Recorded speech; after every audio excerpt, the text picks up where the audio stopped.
Today, we're diving into a topic that's seen a huge shift in recent years: early puppy training. For a long time, the belief was that young puppies under 6 months of age were simply too excitable, too distracted, and lacked the focus needed for formal obedience classes. In fact, pet guardians were often discouraged from enrolling their pups in training programs too early. But recent research has turned that idea upside down. It is Jose here from Train Me Please. Let's go. Today, I want to take you through the science behind why early puppy training not only works, but is actually crucial for your dog's behavioral development. From understanding critical periods in a puppy's life to the long-lasting benefits of early socialization, we'll be breaking down how you can help set your puppy up for success from the very start. This video is based on a short article published on Psychology Today, which I will link in the description below. Let's start with a pivotal study conducted between 1945 and 1965 at Jackson Laboratories in Bar Harbor, Maine. Led by researcher John Paul Scott and his team, this massive project looked at hundreds of purebred and crossbred dogs to explore how behavior is shaped by both heredity and early experiences. What they found was groundbreaking.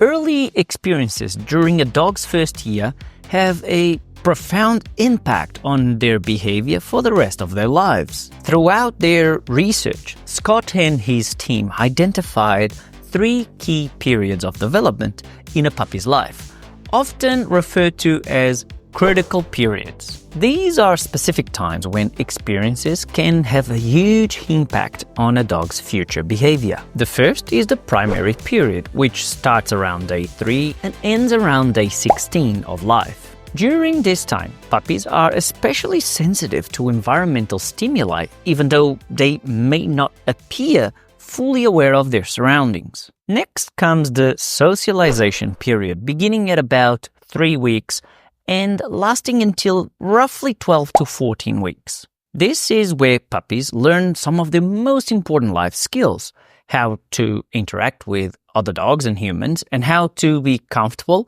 around new environments. Importantly, around the 3-week mark, puppies show less fear and more willingness to approach unfamiliar people and situations.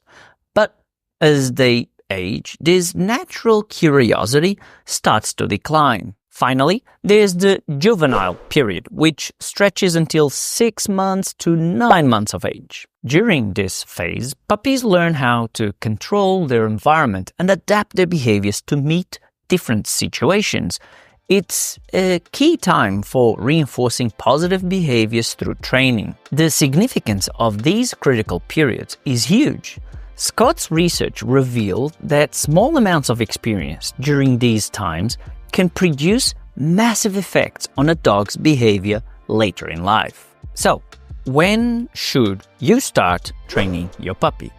As early as possible. In 1981, renowned veterinarian and behaviorist Ian Dunbar took this science and put it into practice by introducing the concept of puppy classes. These classes, sometimes called puppy socialization classes, aim to expose young dogs to a variety of people, other dogs, and new environments. The idea is simple but powerful. Socialization, combined with positive reinforcement, creates well-adjusted, confident dogs. In fact, puppies as young as 8 weeks old are often ideal candidates for these classes. So, why does this matter?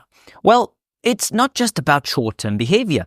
Early socialization and training have lasting impacts. Puppies that are given the opportunity to learn early on are more likely to grow into well-mannered, well-adjusted adult dogs. But here's the exciting part. Recent research has expanded on this idea.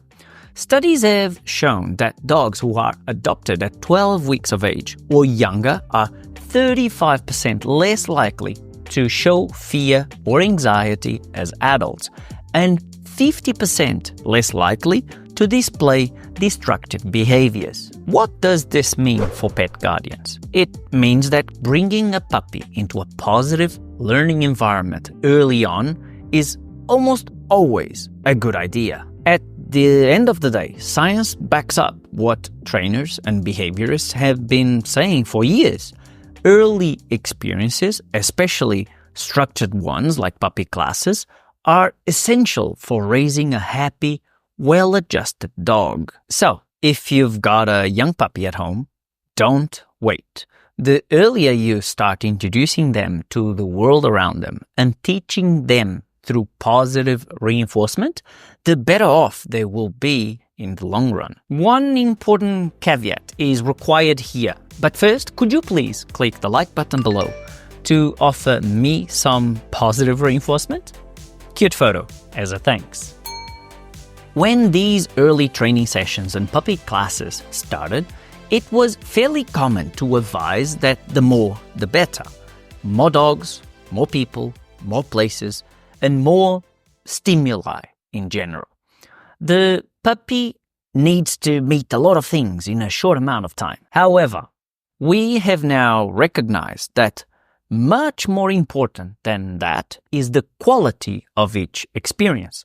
Well-planned, calm, positive interactions in which we pair the presence of new things in a non-overwhelming manner with food reinforcers is generally the way to go for most puppies. Your puppy will almost always be better off if they meet a handful of calm puppies and dogs whilst engaging with you than if you just let them play off-leash with 100 strange dogs in a short amount of time and hope for the best. The same goes for meeting people, children, other animals, and in general, other stimuli. Could you please leave me a comment below with the keyword puppy?